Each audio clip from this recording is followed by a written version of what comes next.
बोलिए हनुमान जी महाराज की जय हो। आइए एक छोटा सा बागेश्वर धाम महाराज जो पद यात्रा दिल्ली से लेकर वृंदावन की ओर की तरफ जा रहे हैं। हिंदू एकता, एकता का मतलब भारत को गजवाई हिंद नहीं भगवाई हिंद होते हुए देखना। लोग हमसे कहते हैं, बहुत से बुद्धिजीवी खूब फोन से पूछते। अभी कल एक बुद्धिजीवी हमारे बगल में बैठे थे, बड़े माइंडेड हैं, उन्होंने IIT कर रखी है किसी बहुत बड़े कॉलेज से। उन्होंने कहा कि इससे होगा क्या? हमने कहा ये बताओ, गजवाई हिंद से क्या होगा? तो उनको बड़ा बुरा लगा। बोले नहीं नहीं, हम तो दोनों के ही पक्ष में नहीं, हम तो थोड़ा अलग माइंड के आदमी हैं। हमने कहा तुम अपसेट माइंड के आदमी, तुम्हारी बुद्धि खराब है, तुमको ज्ञान का कीड़ा काट रखा है, सेक्युलरिज्म का कीड़ा काट रखा है। बोले हाँ, मैं वही कहना चाहता हूँ, मैं सेक्युलर हूँ। हमने कहा ठटरी के बड़े, ना तुम इधर हो ना तुम उधर हो, बीच के हो। बीच का कौन होता है समझ उसको और बुरा लगा, भड़बड़ा गया। बोले आप हमें बनाना क्या चाह रहे हैं? हमके जय किन्नर भगवान। फिर तो वो इतना भड़क गया, इतना भड़का, पूरी पदयात्रा में कुछ नहीं बोला। हमने 2 बार चाय दी, चुपचाप पी ली उसने। तो बेटे चाय पी और राय ले, और देश में रहना है, हमारे साथ चलना है, तो चाय भी ले और चर्चा गाय की करे। फिर वो जाने लगा, तो फिर हमने उसको कहा, हमने कहा my dear you come here, ठटली के लिए इधर आओ। बोले हाँ। हमका सुनो, हम इस देश में एकता क्यों चाहते? यही कीड़ा है ना तुम्हारे अंदर। उत्तर सुनो, कुछ लोग इस देश के तिरंगा में चांद देखना चाहते, हम चांद पर तिरंगा देखना चाहते, बस ये चाहते हैं। बोले इससे क्या होगा? हमकी एकता से यदि कास्टजम शून्य होगा, राष्ट्रवाद बढ़ेगा। कास्टवाद शून्य होगा तो जातियों में बटे हुए व्यक्ति ऊंच नीच, अंगड़ा पिछड़ा, जात पात की लड़ाई में अपनी एनर्जी खत्म करने की बजाय राष्ट्र को आगे बढ़ाने में अपनी ऊर्जा को लगाएंगे, भारत विश्व गुरु बनेगा। हम ये करना चाहते हैं। आज भी गांव में कई विवाहों में घोड़ियों पर नहीं बैठने दिया जाता। आज भी गांव में भेदभाव के नाम पर बांट दिया जाता। इसी छुआछूत और भेदभाव में सनातन से कई लोग विमुख हो गए। कोई बुद्धिस्ट बन गया, कोई हलीउल्लाह वाला बन गया। सनातन की सबसे बड़ी कमजोरी है, इस्लाम धर्म को कोई स्वीकार करे तो तुरंत चच्चा जान हो जाता है, अम्मी जान हो जाता है। कोई ईसाई बने तो वो सर, मिस्टर, सिस्टर हो जाता है। पर कोई हिंदू धर्म में रहे तो या तो वो जाट हो जाता है, या बर्मा रहता है, या शर्मा रहता है, या क्षत्रिय रहता है। हम ये कहना चाह रहे, न तुम बर्मा रहो, न शर्मा रहो, न क्षत्रिय रहो, न वैश्य रहो, न शूद्र रहो। तुम पहले हिंदू रहो, तुम पहले हिंदुस्तानी रहो, बाद में कुछ भी रहो।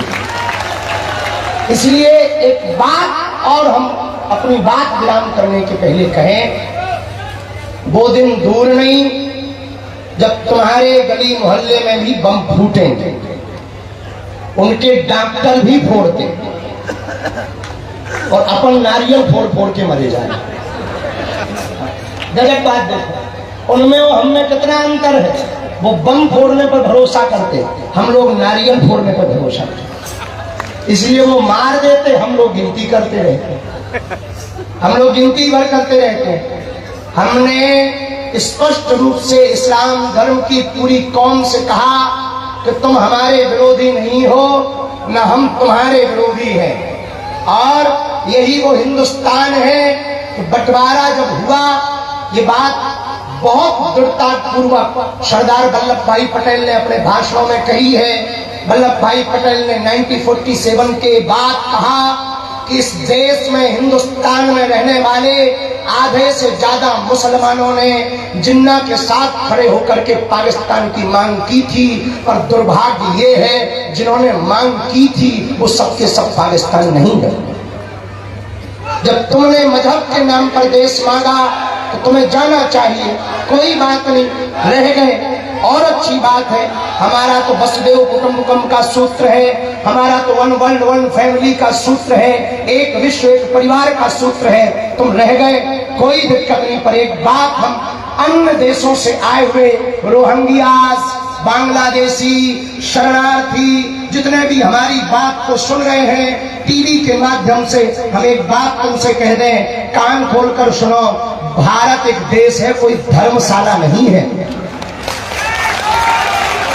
जो आप यहाँ शरण लो और शरण भी लो तो कायदे में लो, और इस्लाम धर्म के सभी लोगों से हम कहेंगे तुम हमारे हो, इसमें कोई संदेह नहीं, हम भी तुम्हारे हैं, इसमें भी संदेह नहीं। यदि हम विरोधी होते तो अब्दुल कलाम को सलूट ना करते, रहीम रसखान के दोहे ना गाते, हम रसखान के भी दोहे गाते हैं, अब्दुल कलाम को भी सलूट करते हैं। पर आप अपने युवान बच्चों को समझाओ कि वो डॉक्टर की पढ़ाई पढ़ करके भी आतंकवादी ना बने, अब्दुल कलाम बने। ये बात अपने युवाओं को समझाओ, अपने बच्चों को समझाओ, क्योंकि ये देश बाबर का नहीं रघुवर का है। जिस ब्रज भूमि में हम लोग खड़े हैं उनके एक भैया है दाऊ भैया, यदि हल मूसल उठ गया तो फिर बेटा तुम्हें लाहौर में जगह मिलेगी। हाँ, बाद में मत कहना। और जिन्हें अभी महाराज जी ने संकेत किया, परमात्मा निकेतन वाले पूज्य महाराज जी ने, कि कुछ लोग इस देश में ऐसे हैं, खाते भारत का है, गाते पाकिस्तान। वंदे मातरम क्यों नहीं बोलेंगे आप? राष्ट्रीय गीत है क्यों नहीं बोलेंगे? भारत माता की जय क्यों नहीं बोलेंगे? भारत मातृत्व प्रधान देश है, यहाँ गाय को भी माता कहा जाता, गंगा को भी माता कहा जाता, यमुना को भी माता कहा जाता, गायत्री को भी माता कहा जाता, और हमारे देश को भी भारत माता कहा जाता है। फिर आप जय क्यों नहीं बोलोगे? तो कुछ मजहबी कट्टरपंथी कहते नहीं हम जय नहीं बोलेंगे, ठटरी के बरे। तो फिर तुम रहते कहाँ? लाहौर की टिकट कटवा लो, फ्लाइट ले लो बेटा। जब तुम्हें भारत माता की जय बोलने में दिक्कत है तो यहाँ काहे को रहे? भैया हम तुम्हारे विरोधी नहीं, पर एक बात हम फिर हिंदुओं को कहेंगे, हमें इन बातों पर भी ध्यान नहीं देना। हिंदू वो नहीं है जो मुसलमानों को गालियां दे, हिंदू वो है जो सनातन को तालियां दे। हमें इस्लाम या ईसाइयों का विरोध नहीं करना हिंदू एकता से, हमें अपनी संस्कृति को बढ़ाना है, अपने बच्चों को पाठ पढ़ाना है, घर पर भगवा ध्वज लगाना है, गांव से भेदभाव छुआछूत मिटाना है और भारत को भव्य बनाना है। और उसके लिए सब संत बड़ी कृपा करके, कष्ट पा रहे संत फिर भी चल रहे।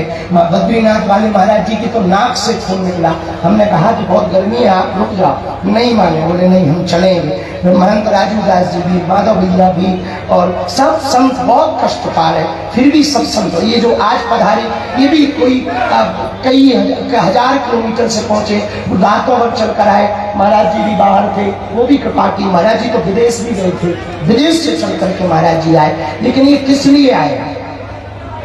केवल आशीर्वाद देने आए थे? आशीर्वाद देने तो आए हैं, ये बताने आए हैं कि भारत को एक करने के पहले हम साधु समाज को एक कर चुके।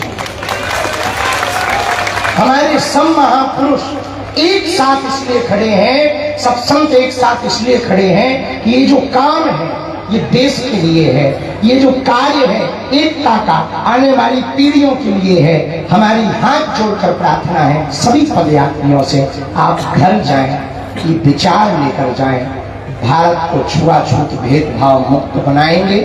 कोई पूछेगा तो परिचय हिंदू और हिंदुत्व बताएंगे, घर पर भगवान लगाएंगे, माथे पर टीका लगाएंगे ताकि सनातन टीका ना हो, और जब किसी हिंदू पर कोई विपदा आएगी तो सबसे आगे आएंगे।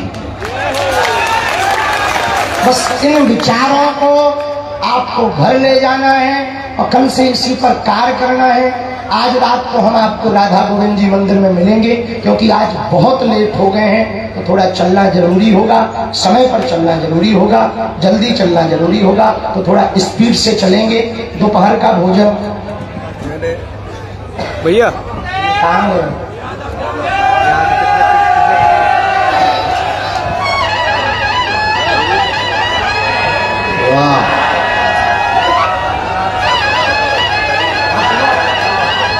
से होना है।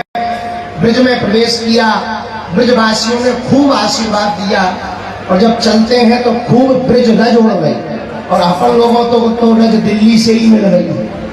अब तो बड़ी कृपा है श्री